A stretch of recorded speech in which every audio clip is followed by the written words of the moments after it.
A very good evening to everybody on this Saturday, the 3rd of September. Welcome to this next in our Music Revival live stream online series. This is Christopher Duigan coming to you from my home in KwaZulu-Natal. And we have a program. This is our in-concert Saturday evening session, a program of classical music. I have a beautiful program of music by Bach, by Chopin and Debussy this evening. Some really beautifully, I wouldn't say light, but a certain ethereal, very delicate quality to actually a lot of the music. None of the drama and darkness of Beethoven, but a certain lightness and kind of transparency, you might say, to much of the music. I hope you're going to enjoy joining me tonight in this program. It is just gone spring. The new season of spring has started and it needs some new beautiful music. So I'm going to start off with 3 transcriptions by Js Bach. When I talk about transcriptions, obviously I mean music that is written for one combination of instruments or one group of performers and then rewritten by somebody else in a different version. So it's a different version of the same music. And so in these cases, the first and third are both from Bach cantatas. This is music that Bach wrote for church services. Amazingly, over a period of 10 or 15 years, he wrote a new work for choir, soloists, and orchestra, probably somewhere about 30 minutes long. Every Sunday, a completely new work, and managed to write out all the parts and rehearse it for this period of time. It's an incredible body of work. And from these cantatas, religious works, various single items have become very popular and then rewritten and, as I say, transcribed for piano, 2 hands, instead of the original orchestra choir soloist version. And so the first one I'll play for you by the transcription by the Dutch pianist Egon Petrie, beautiful melody, Sheep May Safely Graze. The third one, the beautiful Myra Hess's version of Jesu, Joy of Man's Desiring.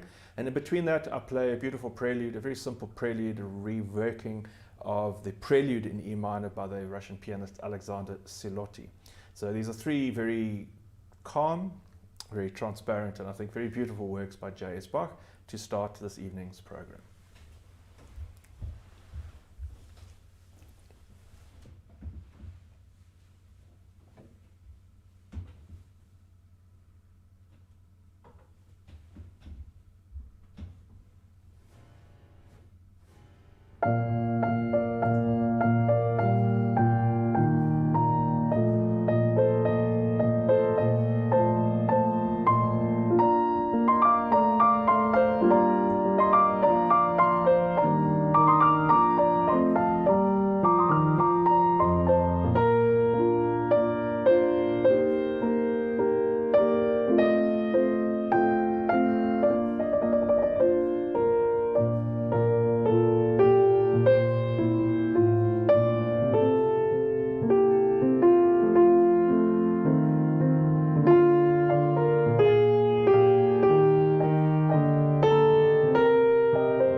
sheep may safely graze. I'm just looking at Lucy. Lucy may safely sleep, quietly sleeping. Was been a big concern. Lucy sometimes reacts quite unpredictably during live streams and during recent concerts. Yes, Lucy's up and about now. And so I'm always concerned to know exactly what little Lucy is going to do. You find Lucy, everything's going to be just okay. So those were three very calming, beautiful pieces, I'm sure you'll agree, by Js Bach, Transcriptions. I'm going to move straight on to a selection of music by Frederick Shopper. If you've ever watched any of the wonderful recitals from the Chopin Museum, the birthplace, Chopin's birth house, they regularly, especially during these summer months in Europe, right now at this time, they broadcast regularly. It's usually on about a Sunday midday or 1 o'clock. If you follow their Facebook page or look at their website, you'll see some amazing pianists. Juliana Adiva, one of the previous Chopin competition winners, played last week. Really, really wonderful playing.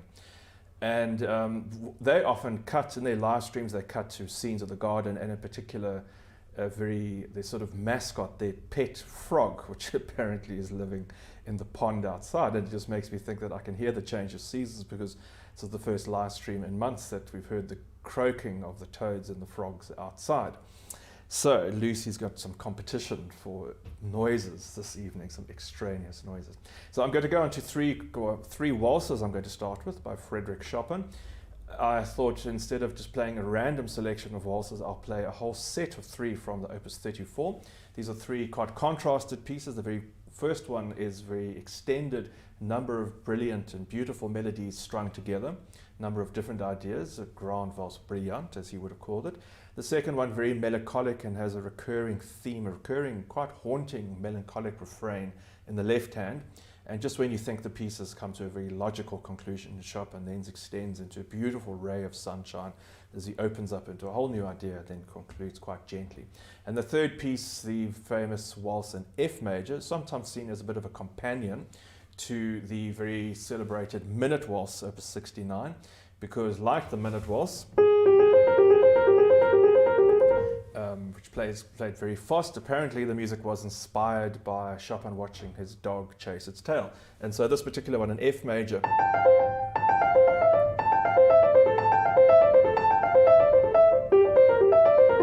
so you can't play when I only play one hand at a time. Also a sort of companion piece, very short, very brilliant, sprightly, but three delightful pieces to start that selection. I then move straight into a Nocturne, a very haunting Nocturne in F minor with a repeated refrain. What I find so magnificent about this piece of music is how Chopin resolves this questioning, this eternal questioning. This phrase which he must repeat almost 15 or 16 times. And instead of coming to a dramatic conclusion, he just lets the music dissolve into a resolution, as though the melancholy or the upset or the question is just accepted for what it is. And then to end this selection of Chopin's music, a very extended piece, an extended nocturne, you might say, the famous barcarolle, inspired by the Venetian gondola songs, the Venetian music. You hear this undulation of the water. The music written in a very rich, loving, harmonious style. So instead of just one note in the hand, it's always in two notes. So you always have this companion, like a duel, like a couple always entwined. A very passionate piece, a quote of a popular song, you might say.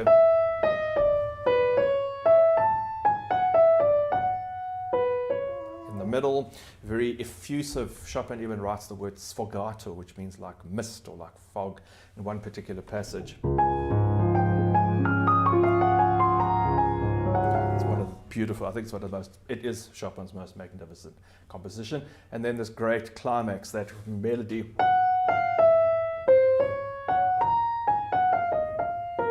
comes back at the very grandest moment in its fullest force before the piece descends back into quietness itself. So three waltzes, a nocturne, and the great barcarolle, Opus 60 from Frederick Shopper.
Another set of really magnificent pieces. They're ending off with the Bach Chorale, Opus 60. I started with 3 waltzes, Opus 34, and in between that, the beautiful Nocturne in F minor, Opus 55, all by Frederick Shopper.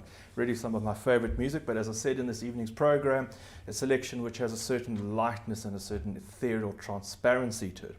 I'm going to end off with 3 pieces by the composer Claude Debussy, and I've chosen these because they have the same qualities. There's a certain ethereal quality and a certain transparency, but they actually come from very unique, represent very unique aspects of Debussy's pianistic and compositional style.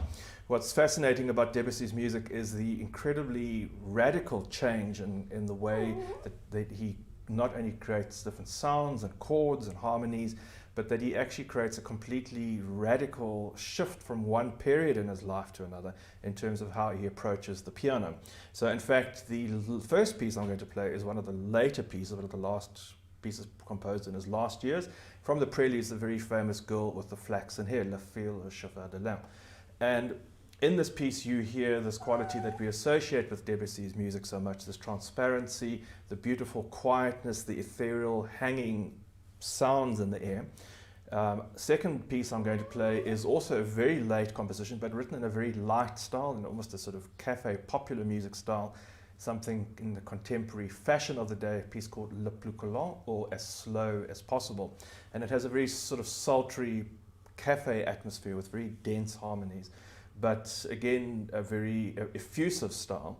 And then the last piece I'll be playing of the 3, and also on this evening's program, is a very early composition that Debussy wrote when he was just a very young man, very energetic, full of rhythm, none of that transparency, or very little of that transparency, that effusive quality, but nevertheless very unique and interesting harmonies, very fresh sounds for the time. It was written, I think, in 1890 or 1895.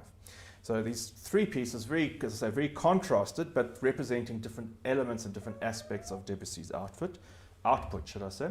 The Girl with the Flaxen Hair, the waltz, the cafe waltz, Le Plus Collant, and ending off with the dance of Claude Debussy.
fiery ending there from Debussy in his dance, a very early youthful composition. Before that, Le Ploucalan, very cafe-inspired waltz, and starting off that set of 3, The Girl with the Flaxen Hair, the prelude from Book 1, the series of Book 1, Le Fil à Cheval de Lin.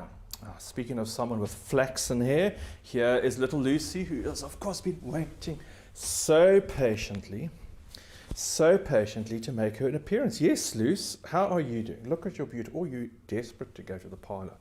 I know, yes, the parlour is calling you. They've been phoning, they've been saying they've been missing little Lucy. When is little Lucy going to come in for her treatment? A special hair treatment, maybe even a blow and wave you're going to get. He'll give everyone a wave. Hey? Little Lucy of the live stream queen.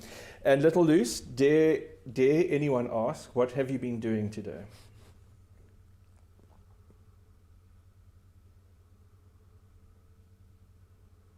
Just thinking about it, just nothing. Just nothing.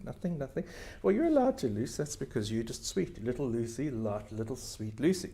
So thank you very much for everyone who's been watching. Of course, tonight's program has only gone out on YouTube, not on Facebook. If you've missed it, then it is on YouTube. It will be there again from tomorrow morning. And once again, so we're now in September. We're starting a new cycle of our live stream series, and still looking at exactly how we're going to manage to put this behind. I'm very reluctant to put it behind a gated pay gate, but of course that is what's going to happen. Exactly when it's going to happen, I'm not sure. But thank you for those who are watching. If you're not watching live, thank you for catching up when you can. Thank you for Leon, the technical support, running all the controls, the beautiful images, and the orchids and everything going on. And look forward to seeing you at one of our concerts. Please visit my website. You'll find information about concert in Belito, north of Durban, tomorrow. That's Sunday the 4th. Kloof concert coming up, as well as concerts at the Hilton Arts Festival, which is running from the 23rd to the 25th of September later this month. And I'll be playing the only classical concert and the only concert in the chapel this year, which is a lovely venue. I'll be taking my own piano along, long story, but my piano is coming with, and I'm determined to make this concert happen. I have a long association with the Hilton Festival, and despite several stumbling blocks, I am going to be there because I'm just going to bring my own piano along. I have a piano, we'll travel, we'll play. Seems to be my motto these days. And we look forward to seeing you there. If you are in the area, please do visit and support the festival. You'll visit their website, hiltonfestival.co.za. Look forward to seeing you on Wednesday, this coming Wednesday, for our piano hour session. I'm sure I'm going to have another varied and entertaining selection of music for you. I'm going to play out with a little improvisation and look forward to seeing you there.